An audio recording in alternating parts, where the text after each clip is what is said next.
Hey guys, this week on Kombativ, we're testing out some of the most popular self-defense weapons from the Kombativ.com website. But before we begin, if you just like this video and subscribe to our channel, that would be awesome.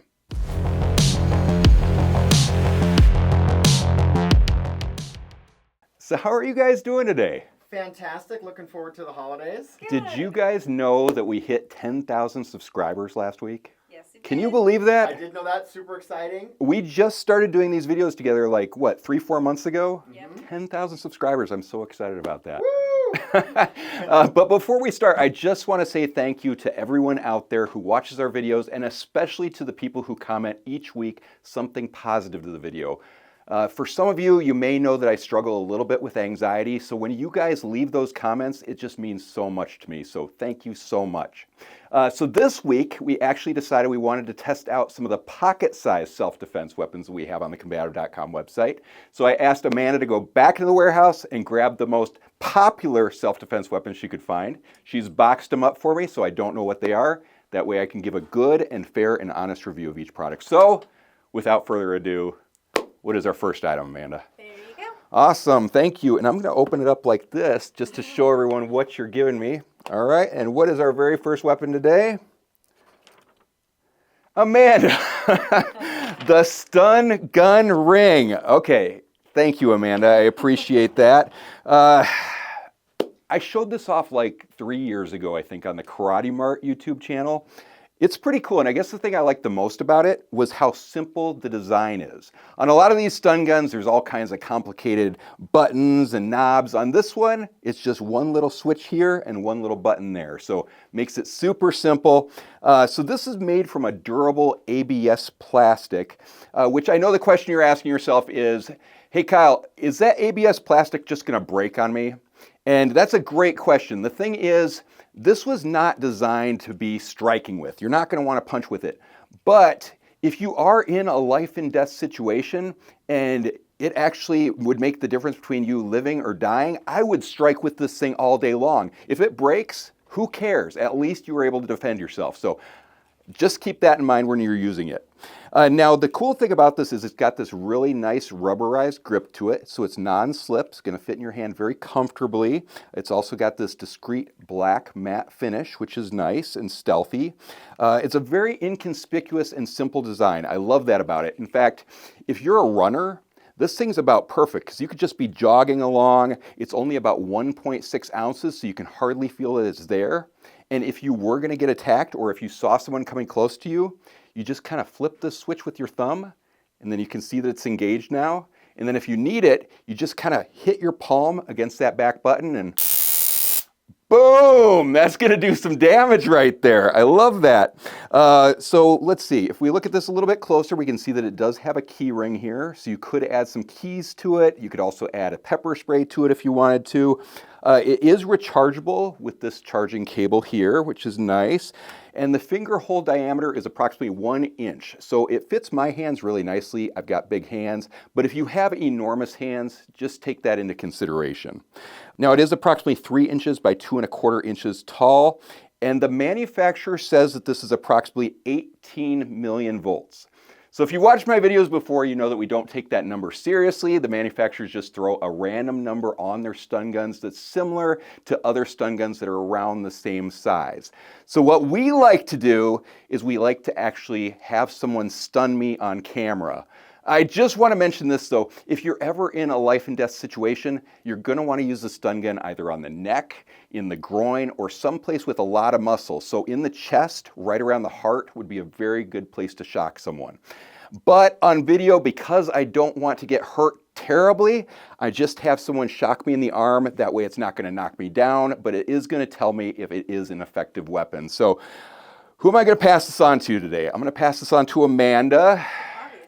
All right, Amanda, and let's see, I'm gonna hold on tightly and give me a good strike with that thing right in the arm and go. Oh, geez! You got me right in the funny bone. That was terrible. So one thing I noticed by her hitting lower, usually she hits me up here, kind of in the tricep area. She hit me right here, like right where the elbow was. So it took like a second. I felt it kind of digging into my arm, like someone's just digging their nails into you. But once it hit that little funny bone area, it hurt. So definitely an effective weapon, but it's going to be way more effective if you use it on your neck or the groin. So just keep that in mind. One other thing I need to say is check your local laws on these things, because these can be very illegal in certain areas. So just make sure to check your local laws. That's about all I have to say about this, though. So I'm going to put this away. Let's move on to our next weapon.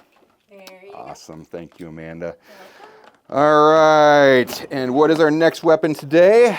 It is the Stealth Assault Neck Knife. Ooh, that's nice. Okay. I like this. Okay, so the first thing I notice about it is that it has a very nice Kydex sheath on there that's been form-fitted to the blade. So what's great about that is that blade is not going to fall out on you. It's very secure in there. And then we can also see that this does have a breakaway chain here, which a lot of people will switch that up for paracord. But I personally like the breakaway chain, because if someone does decide to try to strangle you with it, it's just going to break away. So that's really nice. Let's see how this fits underneath my shirt. Let's see if it's even noticeable. Okay, so this is a size 2XL shirt, so it's a little bit baggy on me. You can see that it pops out just a little bit there. But if you have an even baggier shirt, it's not going to be noticeable at all. So what I would do if I wanted to use it is I would just yank down on the knife. And there we go, we got that blade. And check that blade out, that is awesome. Got that really nice Tonto tip on there. It's gonna be excellent for stabbing. We can see that this blade is made from a 3CR13 stainless steel, and we have the stonewash finish. So that is going to be corrosion resistant, and I really like stonewash finish because it keeps you from seeing certain scratches if you get them on your blade, which is nice. We can also see that this does have G10 scales on there, which are nice and comfortable. And then I like this ergonomic grip too. My fingers fit in there very nicely when I was pulling it from underneath my shirt. So that gives me a very nice secure grip. So let's just test that out on a watermelon. You know, I went to the store today looking for pumpkins, but apparently the pumpkins are gone now that Halloween's over. So all I could find was watermelons. And I swear to you guys, I rifled through the entire bin trying to find the hardest watermelons I could find. So this is the hardest watermelon that was in the bin. So let's just test that out. I mean, it's not showing a lot, me going into a watermelon with a knife, but it's still pretty cool. I mean, that is a very nice sharp blade that's going to do a lot of damage if you know how to use it right. Let's see. So the blade length is approximately 2 inches. The total length is approximately 5 inches, and the knife weighs only about 1.3 ounces. So a very nice lightweight knife. The only other thing I really want to mention is it is full tang. You can see it goes all the way through the handle. So I really do like that aspect of this blade. That's about all I have to say about this, right? Pretty cool. All right, well, let's go ahead and put this guy away and move on to our next weapon. All right, Amanda, what do you have next for me? There you go. Thank you. Thank you, I appreciate that. Okay, let's see what this is. Here we go. Our next weapon is the pocket spring-loaded baton. Ooh, this is cool. I love these little pocket batons. Okay, so first off, we can see that it comes with a really nice black nylon holster with a belt loop. So you could hang this from your side of your body if you wanted to. But personally, I'm not a big fan of using these holsters. They would be great for storage, but if I'm going to carry a pocket spring-loaded baton, I'm going to carry it in my pocket. But just check your local laws, make sure you're not doing anything wrong. We can see that this does have a really nice non-slip rubberized grip, so that is very comfortable in my hand. I also can tell that it does have this little glass breaker on the end, which would be good for escaping your car, or you could use it for an additional weapon. So let's just test that out. Oh yeah, I mean, that just did a nice little bit of damage to that watermelon, which is great. We can also see that there is a little wrist strap added to that, so you could put it on your wrist so you're not going to lose your weapon, which is nice. And then if we take a closer look at this, we can see that we have this little safety lock here. So if we're going to use it, we just undo that safety lock there. It's ready to go, and then pull the trigger. Bam! That is really nice. This expands from approximately 7¼ inches to about 15½ inches. So that is giving you a good sized baton to strike with. So the baton itself is made from a hardened steel. So this is going to hold up for you very nicely. In fact, we've used these batons before on the Karate Mart channel, and we tested it out on concrete blocks, and they worked out very, very nicely. We're just going to test it on this watermelon because I have this right here. So here we go. Yeah, I mean, that's not going to damage this baton at all. It did quite a bit of damage to that watermelon, so very nice to see. And I promise you, this is the strongest watermelon I could possibly find. But if you're going to actually use one of these for self-defense and you're in a life and death situation, you're going to want to strike the person in the head, preferably in the mandibular angle, possibly in the temple, possibly in the back of the skull, or you're going to want to strike a kneecap or even the throat. So just be aware you're going to want to practice with this a little bit just to make sure you're using it right if you ever are attacked.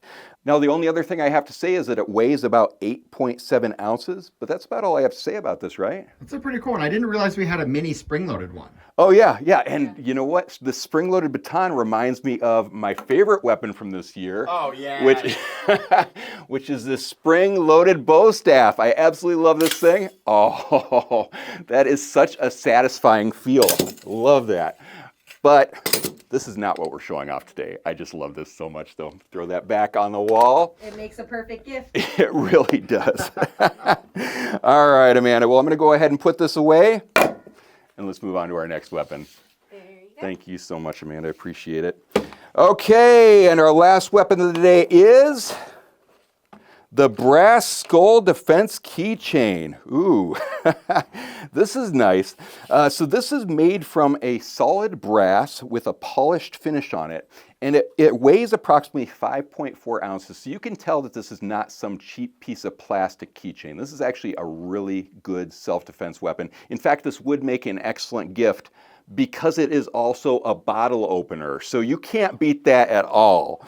Now we can tell that it does have these really nice large finger holes here. So that fits my hands really nicely. There's also these divots on the side of the skull.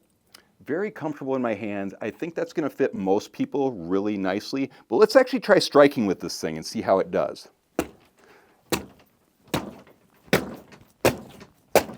Yeah, I mean, this thing will do quite a bit of damage if you wanted to, so I love that. The only thing I'm not liking while I'm looking at this is the key ring on here. It feels a little bit flimsy, so if you are going to buy one of these, I'd probably swap it out for a different key ring. It is approximately 3¼ inches by 2½ inches, and the only other thing I have to mention is check your local laws, because even a self-defense keychain like this can be illegal in many areas. But if you have any questions, definitely leave them in the comments below. This week, if you could just mention which weapon you liked best, that would be very helpful for me, so I know what you want to see more of in the future. Make sure you like this video and subscribe to our channel, and check out Kombativ.com because we've got all sorts of awesome weapons on there right now. But until next week, stay combative. But not so combative that I see you on the news carrying one of these keychains or using a spring-loaded bow staff on something.